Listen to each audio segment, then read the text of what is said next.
जैसे ही मैंने ये देश के एक्सरे की बात की, वो नरेंद्र मोदी कांपने लग गया। उसकी आदत है, जैसे उसको डर लगता है ना, वो झूठ बोलना शुरू कर देता है। वो कभी पाकिस्तान की बात करेगा, कभी चाइना की बात करेगा, मगर इस बार नहीं निकल पाएगा। इन दिनों कांग्रेस के शहजादे, उनको मोदी का अपमान करने में मजा आता है, भला बुरा कहना उनको मजा आ रहा है। सोशल मीडिया में, टीवी में बहुत सारे लोग चिंता जताते हैं कि भाई ये भाषा अच्छी नहीं है, ऐसी भाषा देश के प्रधानमंत्री के लिए बोलना ठीक नहीं है। कुछ लोग बहुत दुखी हो जाते हैं। सभी से अनुरोध है कि कृपया जो भी नए व्यूअर्स हैं वो सब्सक्राइब अवश्य करें, और जिन्होंने अभी तक सब्सक्राइब नहीं किया है वो भी अवश्य सब्सक्राइब करें। नमस्ते, मैं हूं संजय दीक्षित और आप देख रहे हैं दी जयपुर डायलॉग्स। यूपी के दोनों लड़के आखिरकार चुनाव मैदान में उत्तर प्रदेश में कूद पड़े। समाचार आ रहा है कि राहुल गांधी जो हैं वो वायनाड से निराश हो गए हैं और अब पहुंच रहे हैं अमेठी। कल उनकी टीम जो है, एडवांस टीम, वो अमेठी पहुंच गई है और अमेठी में उनके लिए व्यवस्था कर रही है, और ऐसी आशा जताई जा रही है कि वो अमेठी से नामांकन करेंगे, क्योंकि अमेठी का नामांकन जो है वो 26 अप्रैल से ही शुरू होगा, और 26 अप्रैल यानी कल वायनाड में पोलिंग कंप्लीट हो जाएगी। उसके बाद फिर वो असेसमेंट करेंगे कि भाई जीत रहे या हार रहे। ऐसा बताया जा रहा है कि इस बार वामपंथी पार्टियों ने पूरी कमर कसी हुई है कि किसी भी तरह से राहुल गांधी को वायनाड से हराना है, इसलिए राहुल गांधी जो है बहुत चिंतित है। दूसरी ओर अखिलेश बाबू जो हैं उन्होंने आज कन्नौज से पर्चा भर दिया। यानी जैसा कि वो करते रहे हैं कि पहले तो कन्नौज का बहुत दिनों तक उन्होंने कोई भी नामांकन घोषित नहीं किया, और जब उन्होंने वहाँ पर प्रत्याशी घोषित किया अपने ही चचेरे भाई तेज प्रताप यादव को, उसको 3 दिन के अंदर बदल के और स्वयं पहुँच गए और आज उन्होंने वहाँ से नामांकन भर दिया। बहुत ही इंटरेस्टिंग मामला है, विशेषकर क्योंकि सभी को ये दिख रहा है कि राहुल गांधी जो है वो कांग्रेस को बहुत बड़ी समस्या में फंसा दिया है, और जैसे कि वो कम समस्याओं में नहीं थी। कल जो उन्होंने अपशब्दों का एक, या ये कहे कि एक बदतमीज़ी भरी भाषा का प्रयोग प्रधानमंत्री के लिए किया, तो प्रधानमंत्री ने उसको भी कैच कर लिया। आपको पता है कि इस तरह की जो फुल टॉसेस है प्रधानमंत्री तो छोड़ते नहीं, तो उन्होंने कह दिया कि भाई उनको तो गाली देने का हक है क्योंकि वो नामदार लोग हैं, हम कामदार लोग हैं।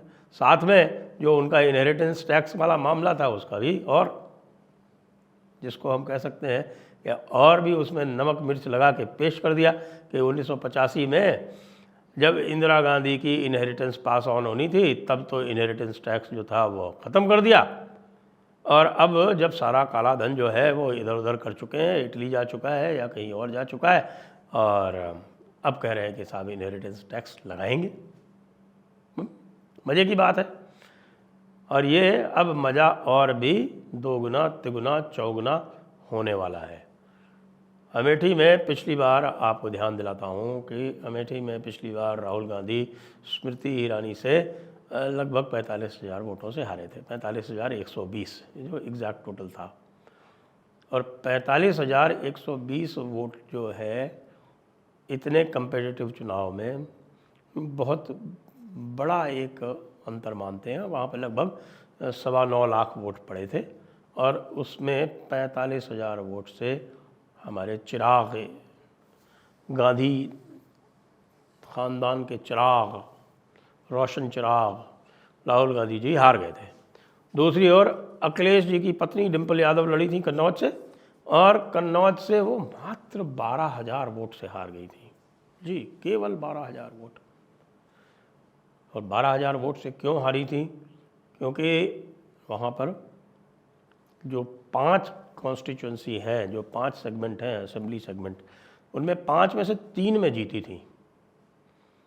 क्या छिबरामऊ में जीती थी, बिधूना में जीती थी, और कन्नौज में भी आगे थी। लेकिन जो आगे रहने की, जैसे बिधूना में तो कुछ 100 वोट से ही आगे थी, कन्नौज में भी कुछ मामूली अंतर से आगे थी, छिबरामऊ में ठीक अंतर से आगे थी, लेकिन तिरवा और रसूलाबाद में ख़ास तौर से बड़े अंतर से पीछे हुई थी। विशेषकर रसूलाबाद में 17,000 वोटों से पीछे हो गई थी।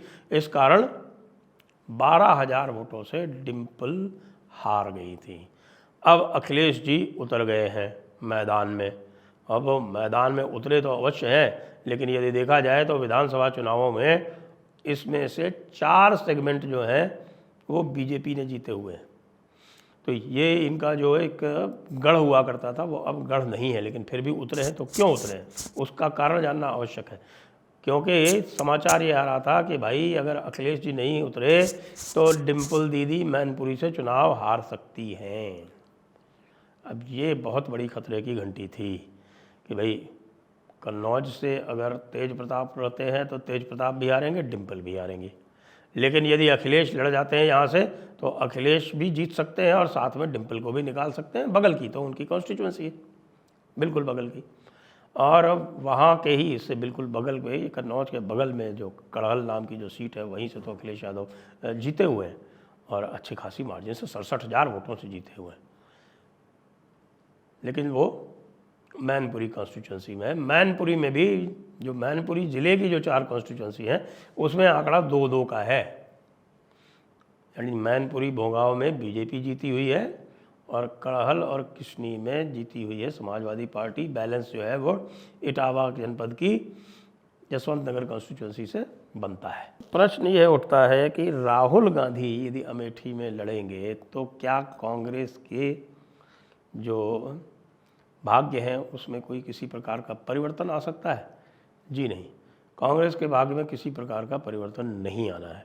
वो इसलिए नहीं आना है कि अमेठी तो इस बार भी राहुल गांधी हारेंगे, और उसका मुख्य कारण ये है कि राहुल गांधी पूरे 5 वर्ष में अमेठी मुश्किल से 3 या 4 बार गए हैं और स्मृति ईरानी जो है वो लगातार वहाँ बनी रही हैं। उन्होंने अपना घर भी ले लिया है अमेठी में, घर में जाके गृह प्रवेश भी कर लिया है, वहाँ की वोटर भी बन गई हैं, और जो उनका कनेक्ट है पब्लिक से और जिस प्रकार के कार्य उन्होंने वहाँ कराए हैं उससे जनता से उनका पूरा अच्छा जुड़ाव है। अब राहुल गांधी पिछले 5 वर्ष में बहुत पीछे छूट गए हैं और इस बार तो वो 1 लाख से अधिक के अंतर से हारने वाले हैं, ये लगभग निश्चित है। साथ में वहाँ पर पूरी तरह से भारतीय जनता पार्टी के सारे छत्रप, चाहे वो मुख्यमंत्री योगी आदित्यनाथ हों, चाहे प्रधानमंत्री स्वयं हों और चाहे अमित शाह हों, वो पूरा अपना जो है वो सारा जितनी भी उनकी शक्ति है वो सब वहाँ लगा देंगे। संगठन वहाँ ध्वस्त हो चुका है। आपको जानकर कतई आश्चर्य नहीं होगा कि वहाँ की एक भी सीट कांग्रेस ने नहीं जीती हुई है, एक भी सीट ना रायबरेली में जीती हुई है ना यहाँ जीती हुई है। यहाँ पे ये अवश्य है कि बसपा जो है संभवतः अपना कैंडिडेट ना खड़ा करे, ये बसपा इनको कंसेशन दे सकती है, क्योंकि बसपा पूर्व में अमेठी रायबरेली पर अपना कैंडिडेट नहीं खड़ा करती आई है। और पिछली बार 2019 में जब चुनाव हुआ था तब तो वैसे भी सपा और बसपा का गठबंधन था, गठबंधन ने इनके विरुद्ध अपना कैंडिडेट नहीं खड़ा किया था, उसके बाद भी चुनाव हार गए। अब क्या होने वाला है मैं आपको पुनः बता देता हूँ। पिछली बार जो थे स्मृति ईरानी मुख्यतः 2 स्थानों से लीड लेके जीती थी, इस बार वो 5 असेंबली सेगमेंट्स में लीड करेंगी। 5 असेंबली सेगमेंट में स्मृति ईरानी इस बार लीड करेंगी। फिर क्या होगा? 1 लाख से ऊपर तो अंतर जाएगा ही जाएगा। और जिस प्रकार से राहुल गांधी ने एक पूरी तरह से निरर्थक चर्चा को जन्म दे दिया है, उस निरर्थक चर्चा के पचड़े में वो बहुत बुरी तरह से फंसने वाले हैं, क्योंकि जगह जगह पर उनसे यही प्रश्न पूछा जाएगा। उनसे पूछा जाएगा कि क्या भाई आप जो है हमारे घर का एक्सरे करेंगे क्या? ये प्रश्न आएगा, सभी जगह यही प्रश्न आने वाला है कि क्या आप हमारे घर का एक्सरे करने वाले हैं? क्या आप हमारे घर में जो छोटी मोटी संपदा है वो सब जो आपने कहा है एक्सरे करेंगे, इकोनॉमिक सर्वे करेंगे, इकोनॉमिक सर्वे आप हर घर का करेंगे तो सबकी आप संपदा, सबका मकान, सबकी दुकान, सबका सोना, सबका बाकी जो कुछ भी सामान है, घर का माल असबाब, सब चेक करेंगे और उसका सबका हिसाब किताब करेंगे। ये तो आज तक किसी ने नहीं भी किया, ये तो अंग्रेज़ों ने भी नहीं किया और ये तो मुग़लों ने भी नहीं किया। तो ये अंग्रेज़ और मुग़ल से बड़े शहज़ादे आने वाले हैं जो अंग्रेज़ों और मुग़लों से भी बढ़कर अत्याचार करेंगे जनता पर। इतना बड़ा मूर्ख आपको कम से कम भारत की जो इलेक्टोरल पॉलिटिक्स है, जो चुनावी राजनीति है, वो आपने नहीं देखा होगा, क्योंकि ये इस तरह की बात जो है कभी मार्क्सिस्टों ने भी नहीं की, बात नहीं की। देखिए, चुनाव से पहले उन्होंने इस तरह की कोई भी बात नहीं की। उन्होंने जो भी बताए कार्यक्रम, उसमें उन्होंने ये नहीं कहा कि हम किसी की संपत्ति जब्त करके दूसरी को दे देंगे। किया उन्होंने। पश्चिम बंगाल की ये जो हालत है, वो पश्चिम बंगाल की हालत इसी वेल्थ रीडिस्ट्रीब्यूशन के कारण हुई है। उन्होंने रूरल बंगाल में लोगों की ज़मीनें छीन छीन के और सब में बांट दी, और उस बांटने का नतीजा ये हुआ कि उन्होंने अपने वोट तो सिक्योर कर लिए, लेकिन पश्चिम बंगाल का भविष्य पूरी तरह से चौपट कर दिया। जो लोगों को जब समझने में लगे उनको 30-34 साल, और 34 साल के बाद जब उन्होंने वामपंथ को उखाड़ फेंका तो ऐसे स्थान पर भेजा कि अब वामपंथ जो है वो बिल्कुल शून्य की स्थिति में आ गया। 2-4-10 वोट भी अब उनको नहीं मिलते। तो राहुल गांधी अब ये निश्चित कर रहे हैं, सुनिश्चित कर रहे हैं कि कांग्रेस भी इसी स्थिति में पहुंच जाए कि अगली बार यानी 2029 में उनको कहीं 10, 5, 20 वोट भी ना मिले। उत्तर प्रदेश में तो वैसे भी हाल लगभग यही हो गया है। वो पूरी तरह से कंधे पर सवार हैं, कंधे पर सवार हैं समाजवादी पार्टी के। कहीं से भी उनको जीत की आशा नहीं है। सहारनपुर में लड़े थे, सहारनपुर में भी जीत की आशा नहीं है। और भी जो उनको सीटें दी गई हैं उनमें कहीं भी वो किसी भी प्रकार का इम्पैक्ट नहीं डाल पा रहे हैं।